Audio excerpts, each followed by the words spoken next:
Hebdocom, le JT de la com.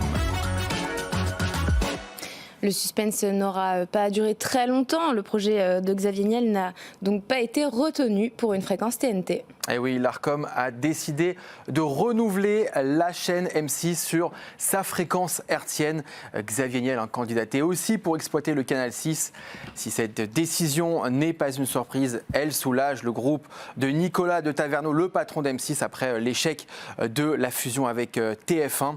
Et du côté de Xavier Niel, même s'il n'a pas réussi à s'emparer de la fréquence et du groupe, il se positionne d'ores et déjà pour de futures chaînes TNT en 2025. Logiquement, l'Arcom renouvelle aussi la fréquence de la une. Les conventions des deux chaînes M6 et TF1 devront être signées avant le 5 mai 2023. Et tout ça a entraîné dans la foulée un échange de tweets décalé entre M6 et Xavier Niel, façon un peu cours de récré.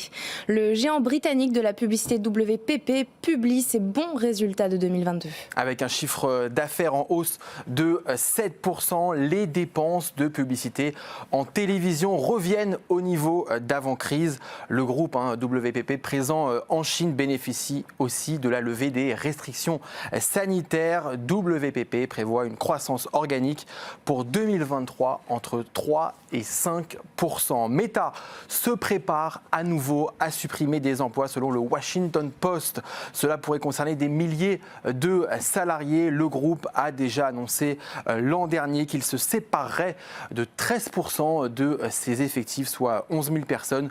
Il fait face à la concurrence de TikTok et de l'ATT d'Apple visant à mieux protéger la vie privée de ses utilisateurs. Et Meta va proposer un abonnement payant afin d'authentifier son compte. On en reparlera tout à l'heure dans le Focuscom.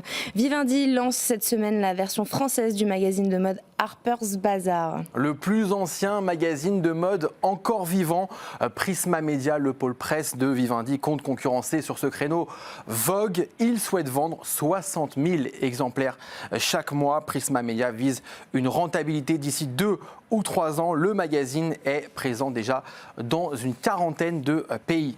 Comme chaque année, Ipsos publie son classement des pubs préférées des Français. Et oui, les Français ont plébiscité les pubs avec un ton humoristique ou décalé comme celle d'Orangina. La marque est première du classement en affichage avec ce slogan « Boire la vie en orange » avec ses couleurs iconiques. Pareil en télévision puisque l'eau épars traite des problèmes de transit dans une ambiance de carnaval. Dans ce contexte d'inflation, ils choisissent les Français les pubs qui parlent de pouvoir d'achat comme celle de Leclerc ou Carrefour. Et enfin, les Français veulent que les marques les embarquent dans une expérience comme le spot de Disneyland Paris. On y voit un père et sa fille se promener dans le parc et rencontrer les vrais héros de Marvel en chair et en os. Et comme chaque semaine, on termine ce journal par notre campagne Chouchou, la campagne validée par Hebdocom. Et cette semaine, on parle de BookTok avec un certain TikTok. Le réseau social chinois veut nous faire plus lire. Il met en avant donc la tendance des BookTok, ces recommandations de livres par ses utilisateurs qui ont généré, Rebecca, 110 milliards de vues dans le monde.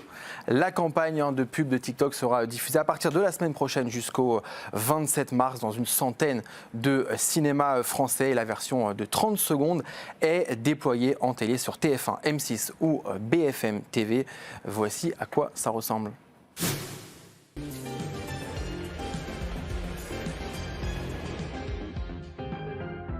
BookTok, c'est la communauté littéraire de TikTok et ça va vous faire redécouvrir la littérature. Toutes les littératures, le manga, la romance, le thriller, les classiques. Ce livre m'a vraiment changé la vie.